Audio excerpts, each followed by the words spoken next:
PM Narendra Modi कुछ बोल रहे हैं, सुनिए। गिही बेसन पाइए, यानी संसार में सेवा का मार्ग अपनाने से ही सेवी कमाइए तदरगिही बेसन पाइए, यानी संसार में सेवा का मार्ग अपनाने से ही जीवन सफल होता है। हमारी सरकार इसी सेवा भावना के साथ देशवासियों का जीवन आसान बनाने में जुटी है। न जाने कितनी पीढ़ियां जिन सपनों को सच होते देखना चाहती थी, भारत आज उन सपनों को पूरा करने का भरपूर प्रयास कर रहा है।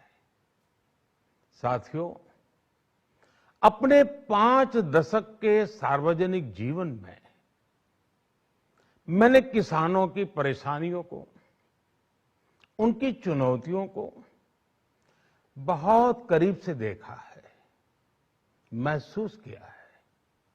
इसलिए जब देश ने मुझे 2014 में प्रधानमंत्री के रूप में सेवा का अवसर दिया, तो हमने कृषि विकास, किसान कल्याण को सर्वोच्च प्राथमिकता दी। साथियों, इस सच्चाई से बहुत लोग अनजान हैं कि देश के 100 में से 80 किसान छोटे किसान हैं। उनके पास 2 हेक्टेयर से भी कम जमीन है। आप कल्पना कर सकते हैं, इन छोटे किसानों की संख्या 10 करोड़ से भी ज्यादा है। उनकी पूरी जिंदगी का आधार यही छोटी सी जमीन का टुकड़ा है। यही उनकी जिंदगी होती है। और इस छोटी सी जमीन के सहारे ही वो अपना और अपने परिवार का गुजारा करते हैं। पीढ़ी दर पीढ़ी परिवारों में होने वाला बंटवारा इस जमीन को और छोटा कर रहा है। इसलिए देश के छोटे किसानों की चुनौतियों को दूर करने के लिए हमने बीज, बीमा, बाजार और बचत, इन सभी पर चौतरफा काम किया।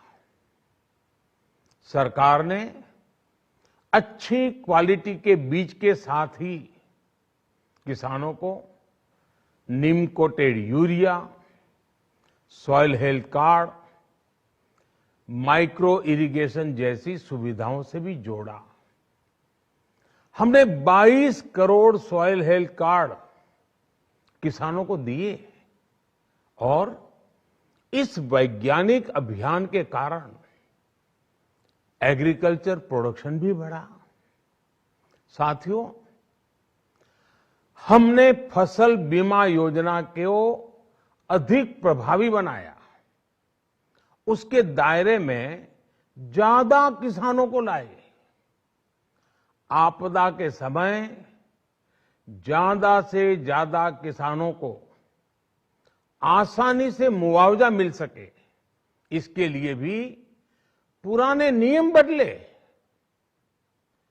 इस वजह से बीते 4 साल में 1 लाख करोड़ रुपए से अधिक का मुआवजा हमारे किसान भाई बहनों को मिला है। हम छोटे किसानों और खेत में काम करने वाले श्रमिकों तक बीमा और पेंशन की सुविधाओं को भी ले आए।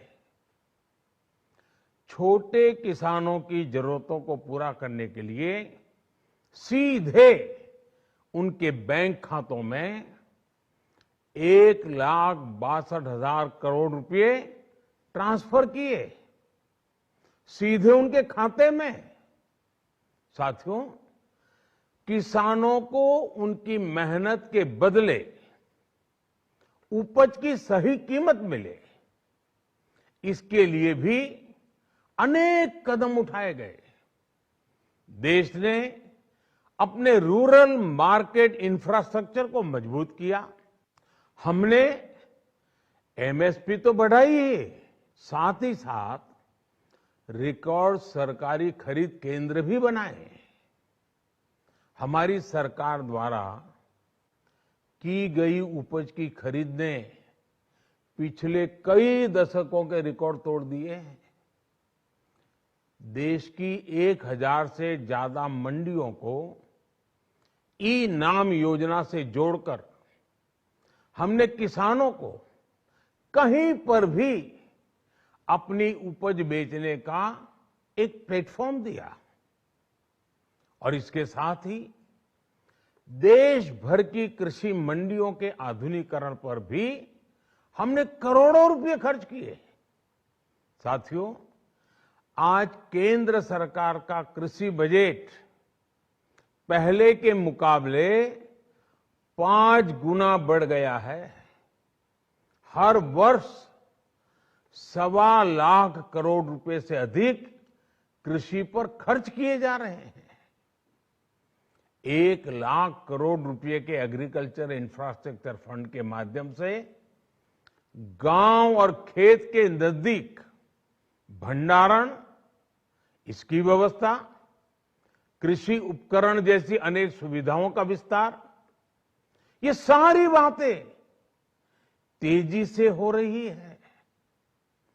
छोटे किसानों की ताकत बढ़ाने के लिए 10,000 एफपीओ किसान उत्पादक संगठन बनाने का अभियान भी जारी है।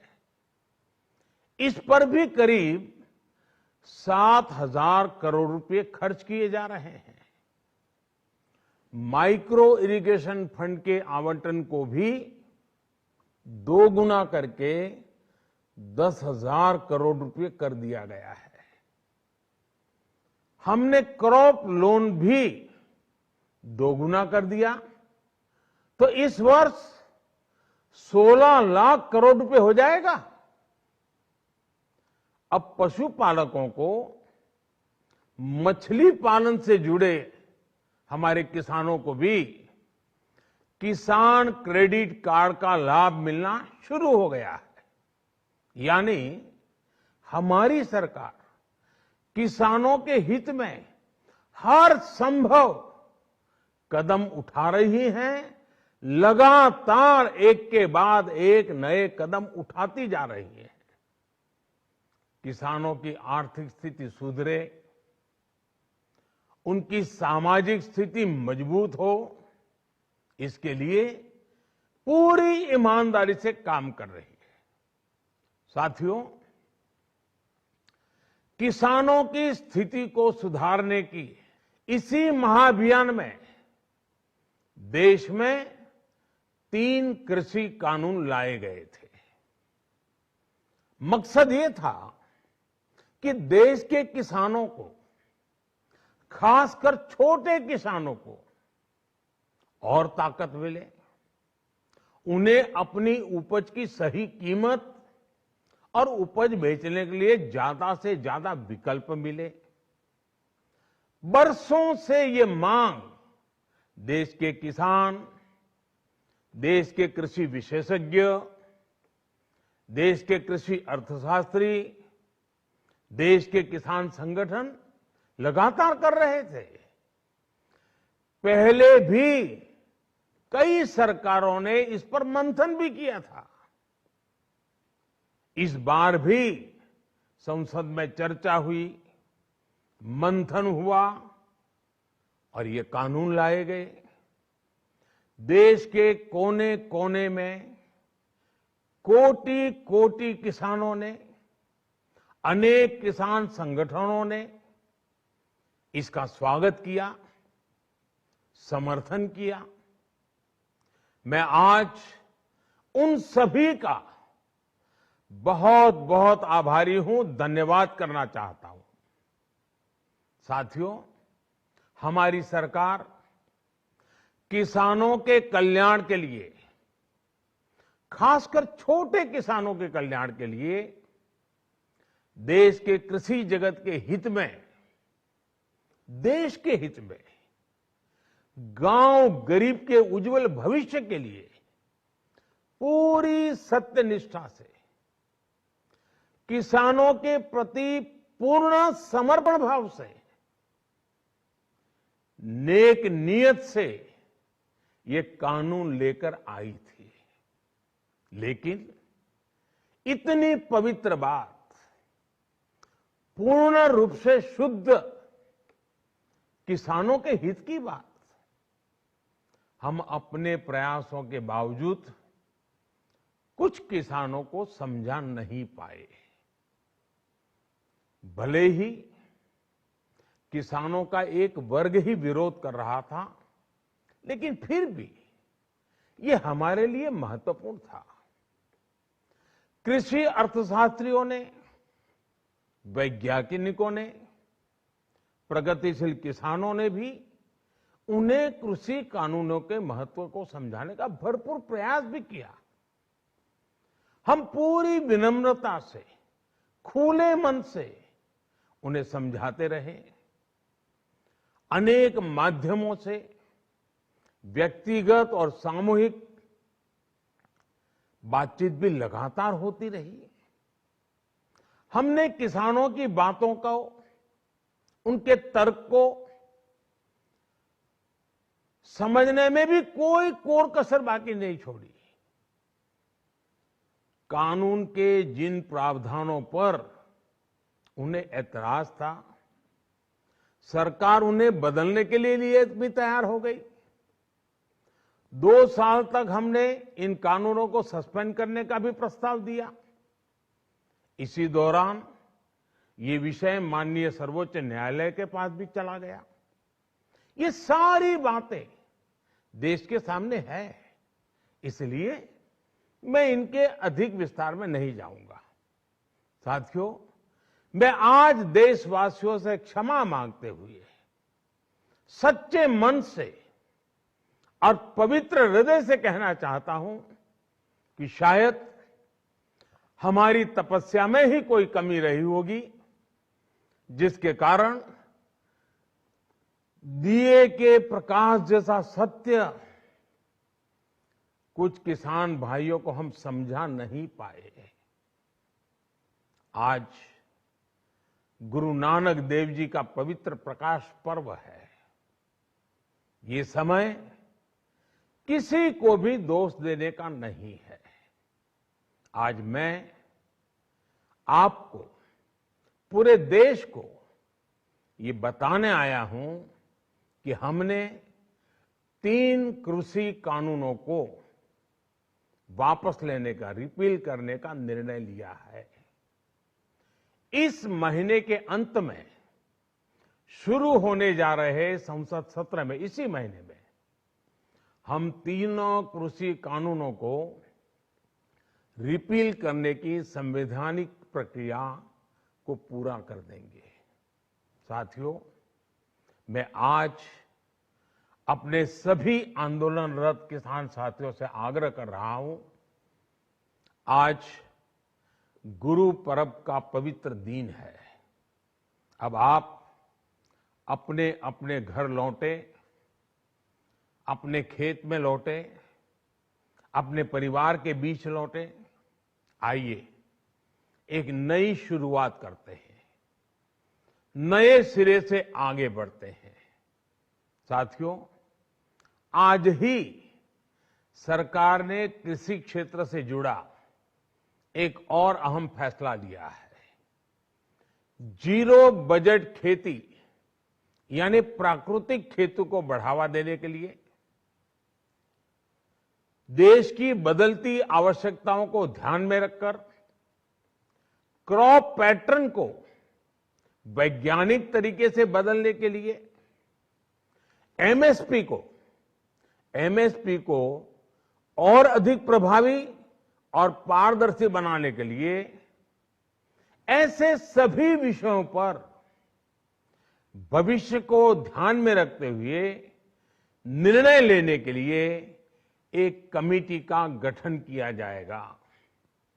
इस कमेटी में केंद्र सरकार, राज्य सरकारों के प्रतिनिधि होंगे, किसान होंगे, कृषि वैज्ञानिक होंगे, कृषि अर्थशास्त्री होंगे।